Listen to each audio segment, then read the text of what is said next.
Good morning सभी बच्चों, मेरे यूट्यूब चैनल में आपका स्वागत है। आज हम करने जा रहे हैं कक्षा 9वीं की हिंदी विषय की वर्कशीट, जो कि 16 अगस्त 2021 को आई है। बेटा, ये आपकी वर्कशीट नंबर 18 है। सबसे पहले सभी छात्र यहाँ पर अपना नाम एवं यहाँ पर अपने कक्षा अध्यापक या अध्यापिका का नाम लिखेंगे। तो बेटा, अब हमारी जो वर्कशीट है वो पाठ्य पुस्तक में से आ रही हैं, आप सबको पता ही है इस बात का। हम कबीर की साखियाँ पहले ही एक पढ़ चुके हैं। आज आपको कबीर की दूसरी साखी आई है, जो बहुत ही अच्छी है, बहुत ही ज्ञानवर्धक है। तो चलिए पढ़ते हैं इस साखी को। हस्ती चढ़िए ज्ञान को, सहज दुलीचा डारी, स्वान रूप संसार है, भूकन दे जग मारी। पखा पखी के कारणे सब जग रहा बुलान, निरपख होय के भरी बचे, कोई संत सोई संत सुजान। हिंदू मुआ राम कही, मुसलमान खुदाए, कह कबीर सो जीवता, जो देहूं उनके निकट ना जाए।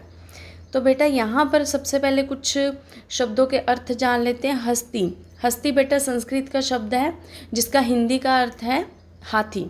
स्वान, स्वान किसको बोलते हैं? कुत्ता को। दुलीचा, दुलीचा तो आपने बेटा सुनी होगा, कारपेट जिसको हम बोलते हैं बैठने के लिए छोटा कपड़ा या कालीन। भुकन, भौंकना, कुत्ते क्या करते हैं? भौंकते हैं। जख, मछली। पखा पखी, पक्ष विपक्ष। कारणे, कारण। सुजान, होशियार या चतुर। तो चलिए बेटा, अब हम इस साखी का अर्थ जान लेते हैं। हस्ती चढ़िए ज्ञान को, सहज दुलीचा डारी, स्वान रूप संसार है, भूकन दे जग मारी। इस साखी के माध्यम से कबीर जी कहना चाहते हैं कि व्यक्ति को ज्ञान रूपी हाथी की सवारी करनी चाहिए, अर्थात ज्ञान प्राप्त करना चाहिए और सहज या सरल साधना रूपी गलीचा बिछाना चाहिए। यहाँ पे दुलीचा बेटा लिखा है। संसार की तुलना किससे की है उन्होंने? स्वान अर्थात कुत्तों से। यहाँ पे लिखा है स्वान रूप संसार है। संसार किसके समान है?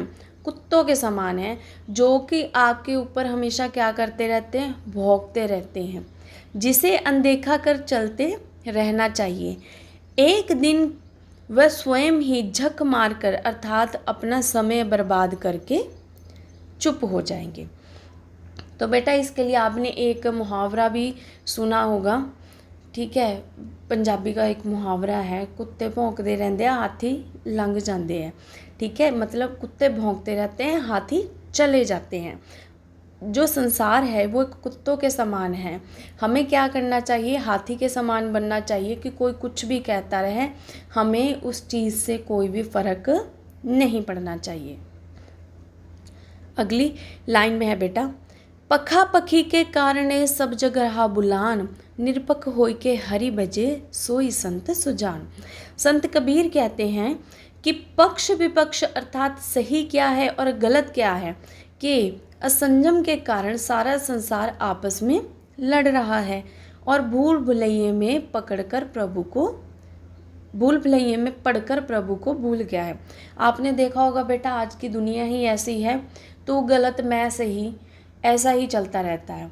जो व्यक्ति इन सब चीज़ों में पड़े बिना निष्पक्ष होकर प्रभु भजन में लगाता है, सही अर्थों में वही मनुष्य है। सोई संत सुजान, वही क्या है? अच्छा व्यक्ति है।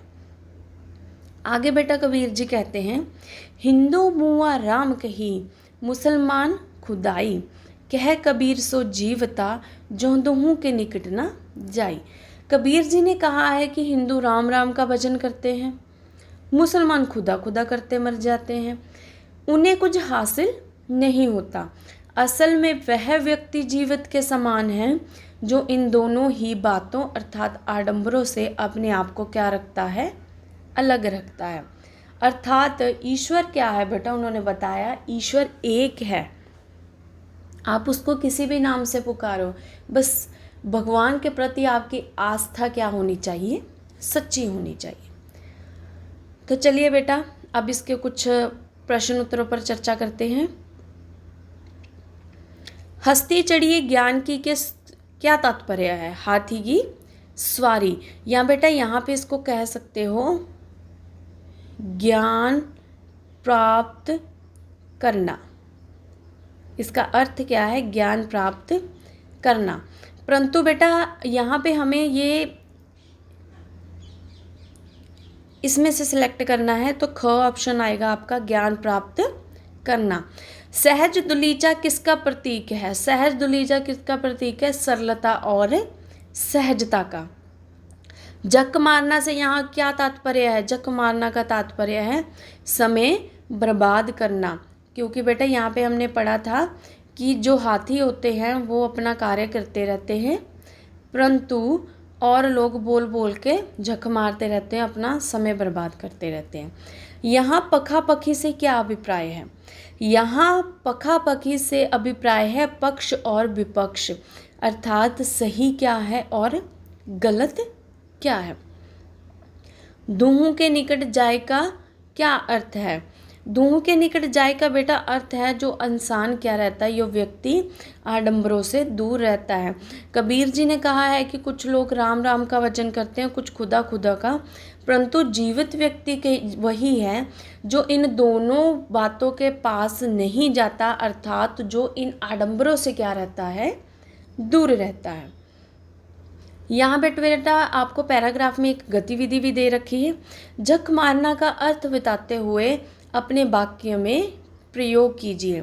तो बेटा आप ऐसा लिख सकते हो, जो व्यक्ति हमेशा झक मारते रहते हैं वो ज़िंदगी में कभी भी सफल नहीं होते। और झक मारना का अर्थ बता चुके हैं, समय बर्बाद करना। इसी प्रकार कोई अन्य 5 मुहावरों का अर्थ बताते हुए वाक्यों में बदलें।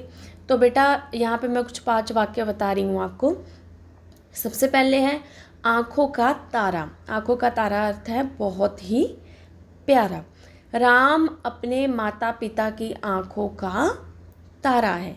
ईद का चांद होना, बहुत दिनों बाद दिखाई देना। शाम तो आजकल ईद का चांद हो गया है। हमारा अगला बेटा है मुहावरा ईंट का जवाब पत्थर से देना। इसका अर्थ होता है बहुत ही करारा जवाब देना। पाकिस्तानी सेना को भारतीय सेना ने ईंट का जवाब पत्थर से दिया। अगला बेटा हमारा मुहावरा है लोहे के चने चबाना। इसका अर्थ है बहुत मुश्किल कार्य करना। माउंट एवरेस्ट की चढ़ाई करना लोहे के चने चबाने के समान है। अंगूठा दिखाना, मना करना। जब शाम से मैंने कुछ पैसे मांगे तब उसने मुझे अंगूठा दिखा दिया। आशा करती हूँ बेटा कि आप सबको आज की वर्कशीट समझ आई होगी। अगर आपको मेरा चैनल पसंद आए तो बेटा प्लीज़ इसे सब्सक्राइब करें और बेल आइकन ज़रूर दबाएं। धन्यवाद।